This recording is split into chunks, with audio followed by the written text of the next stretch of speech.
अस्सलाम वालेकुम। आज का हमारा टॉपिक कैपेसिटर के बिहेवियर पर है कि ये हमारे पास जो डिफरेंट करंट्स होते हैं, डायरेक्ट करंट और अल्टरनेटिंग करंट, इसमें इसका बिहेवियर क्या होता है सर्किट में। तो लेक्चर को स्टार्ट करने से पहले मैं बताती चलूँ कि आप मेरे चैनल को लाइक करें, शेयर करें और सब्सक्राइब करें और बेल आइकन पर क्लिक करें ताकि आपको नई आने वाली वीडियोज़ की नोटिफिकेशन मिलती रहे।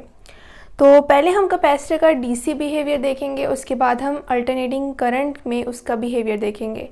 हमने कैपेसिटर की जनरल इन्फॉर्मेशन जो है उसको स्टडी कर लिया है, उसका सर्किट में हमारा यूज़ क्या, उसकी एप्लीकेशंस, उसकी वर्किंग और उसकी कंस्ट्रक्शन हम देख चुके हैं। अब हम इसके बिहेवियर पे आते हैं कि डिफरेंट करंट्स में इसका बिहेवियर हमारे सर्किट में क्या होता है और हम इनका फिर सेपरेटली कंक्लूजन निकालेंगे।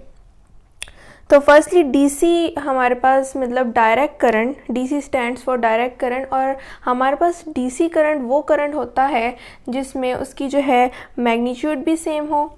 ये हमारे पास करंट है और ये हमारे पास टाइम है। तो ऐसा जो है हमारे पास डीसी हो, डीसी करंट उसको कहते हैं जिसकी मैग्नीट्यूड भी सेम हो और हमारे पास उसकी डायरेक्शन भी सेम हो, मींस के एक ही डायरेक्शन हो, उसे हम डायरेक्ट करंट कहते हैं। और ग्राफिकली हम उसको इस तरह रिप्रेजेंट करते हैं, यूँ। तो अब हम यहाँ पर, मैंने आपको यहाँ पर डायग्राम में ये डीसी सोर्स यहाँ पर कनेक्टेड है यहाँ पर, और यहाँ पर कैपेसिटर जो है वो भी अटैच है इस सर्किट के साथ। अब जब हमारे जो है सर्किट में करंट फ्लो करना शुरू होगा, डीसी करंट, डायरेक्ट करंट, तो क्या होगा कि हमारे जो कैपेसिटर की प्लेट्स हैं वो चार्ज हो जाएंगी, आहिस्ता आहिस्ता इन पर चार्ज जो है वो एक्यूमुलेट हो जाएंगे। तो ऐसा वक्त आएगा जब हमारी बैटरी का पोटेंशियल और हमारे कैपेसिटर की प्लेट्स का आपस में पोटेंशियल डिफरेंस इक्वल हो जाएगा, और ये with in the second equal हो जाएगा, जिसकी वजह से जब इन दोनों में पोटेंशियल डिफरेंस ही नहीं रह गया, क्योंकि यहाँ पर जब पोटेंशियल डिफरेंस होगा तभी करंट फ्लो करता है, क्योंकि हमेशा जो है हमारे पास करंट फ्लो होने की वजह ही पोटेंशियल डिफरेंस जो है उसको इस्टेब्लिश करने से होती है। लेकिन जैसे ही हमने सोर्स से करंट देना स्टार्ट किया तो इनिशियली तो करंट फ्लो करेगा, लेकिन with in a few second हमारे पास जो है इसका पोटेंशियल डिफरेंस और इसका पोटेंशियल जिसमें आपस में इक्वल हो जाएगा, जिसकी वजह से मज़ीद कंटिन्यूसली डायरेक्ट जो है करंट नहीं फ्लो कर पाएगा। तो ये हमारे पास इसकी बेसिक इन्फॉर्मेशन है। अब इसके कुछ पॉइंट्स हैं जिसको मैथमेटिकली हमने फार्मूला वाइज देखना है, जो हमने टेक्स्ट बुक बोर्ड में हमने जो है फार्मूलाज पढ़े हुए हैं उन्हीं को हमने यहाँ पर भी अप्लाई करना है। हमें पता है डायरेक्ट करंट यानी डीसी की हमारे पास फ्रीक्वेंसी 0 होती है। जब हम टाइम पीरियड इसका निकालेंगे फ्रीक्वेंसी की वैल्यू को पुट करके, तो हमारे पास डायरेक्ट करंट की जो टाइम पीरियड है वो हमारे पास इन्फिनिटी आ रहा है। अगर हम इन्हीं वैल्यूज़ को जो है यूज़ करते हुए रिएक्टेंस फाइंड करना चाहें, तो हमारे पास रिएक्टेंस जो है फ्रीक्वेंसी की वैल्यू जो है 0 पुट करके हमारे पास रिएक्टेंस इसकी हमारे पास इन्फिनिटी आएगी। मींस के हमारे पास जो डायरेक्ट करंट है उसकी अगर हम यहाँ पर कनेक्ट करके सर्किट में जब हम रिएक्टेंस को निकालना चाहें तो ये इनफाइनाइट रेजिस्टेंस दे रहा है, यानी कि रेजिस्टेंस ज़्यादा होने की वजह से करंट भी मिनिमम ही होगा। और यहाँ पर ये चीज़ है कि capacitor behaves as open circuit for pure DC. हमारे पास प्योर डीसी वो होता है जिसकी मैग्नीट्यूड जो है वो भी सेम हो, करंट और डायरेक्शन भी करंट की सेम हो, तो वो हमारे पास प्योर डायरेक्ट करंट मींस के प्योर डीसी होता है। उस केस में हमारे पास कैपेसिटर जो है एज अ ओपन सर्किट काम करता है। ओपन सर्किट जो है इसका मतलब होता है कि करंट जो है वो फ्लो नहीं कर रहा, और यूजुअली हमारे पास प्योर डीसी ही होता है, जिसकी वजह से जब भी हम कैपेसिटर को किसी सर्किट में कनेक्ट करते हुए एक ऐसा सोर्स देते हैं जो कि डायरेक्ट करंट सप्लाई करता है, तो क्या होता है कि डायरेक्ट करंट जो है वो सिर्फ फ्यू सेकंड्स के लिए फ़्लो करता है, उसके बाद इनका पोटेंशियल डिफरेंस इक्वल हो जाने की वजह से जो है मज़ीद करंट फ्लो नहीं कर पाता, और इस वजह से कैपेसिटर जो है वहाँ पर as a open circuit behave करता है। मींस कि करंट जो है वो फ्लो कंटिन्यूसली नहीं कर पाता। तो यही बात दोबारा मैंने यहाँ पर लिखी है कि इस चीज़ का यही मतलब है कि कंटिन्यूस डीसी जो है फ़्लो नहीं करता थ्रू द कैपेसिटर। उसकी वजह मैंने आपको बता दी है। अब जो एक बात नोट करने वाली है वो ये है हमारे पास कि पल्सेटिंग डीसी जो है वो कंटिन्यूसली जो है फ़्लो कर सकता है through the capacitor. Pulsating DC हमारे पास जो है इस फॉर्म में होता है जो चेंज होता रहता है। वो प्योर डीसी जो है उससे ऐसा नहीं होता, क्योंकि प्योर डीसी की मैग्नीट्यूड भी सेम रहती है और डायरेक्शन भी। तो पल्सेटिंग डीसी के केस में जो है यहाँ पर जो है कैपेसिटर में करंट फ्लो कर सकता है कंटिन्यूसली, लेकिन हम यूजुअली जो हम करंट लेते हैं वो प्योर डीसी होता है, जिसकी वजह से कैपेसिटर जो है बिहेव करता है एज एन ओपन सर्किट। तो ये इसका डीसी बिहेवियर था और इसके कुछ मैथमेटिकली फ्यू पॉइंट्स थे और कुछ जो है एमसीक्यूज वाइज पॉइंट्स थे।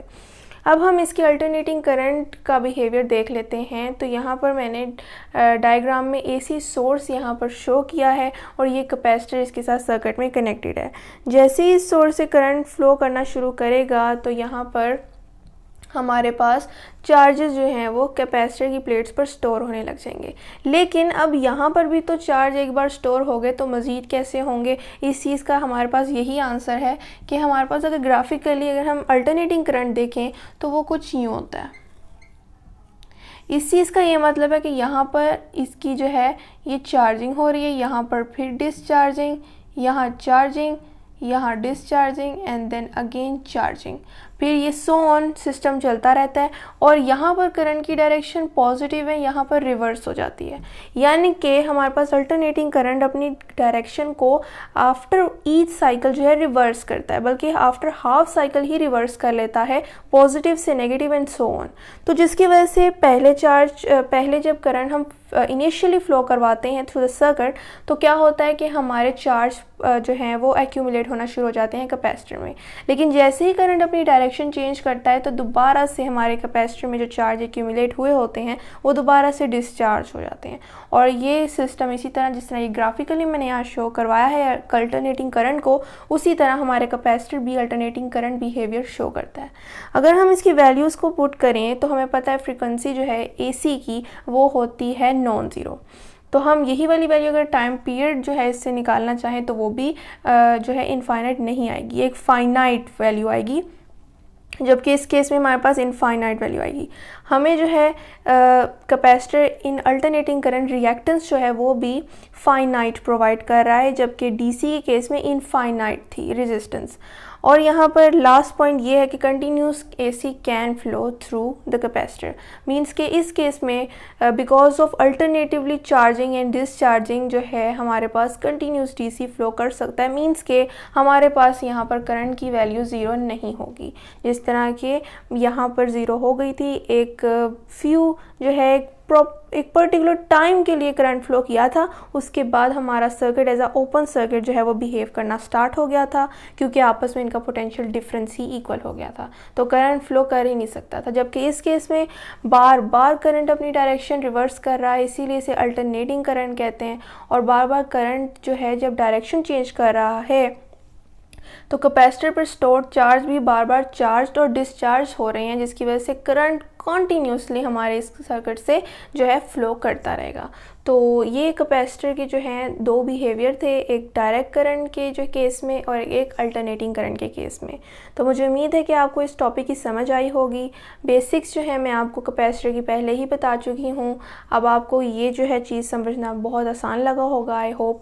तो फिर भी कोई कमेंट में कोई चीज़ पूछनी हो तो आप ज़रूर पूछें। मैं फिर बताती चलूँ कि आप मेरे चैनल को लाइक करें, शेयर करें और सब्सक्राइब करें और बेल आइकन पे क्लिक करें ताकि आपको नई आने वाली वीडियोस की नोटिफिकेशन मिलती रहे। शुक्रिया, अल्लाह हाफ़िज़।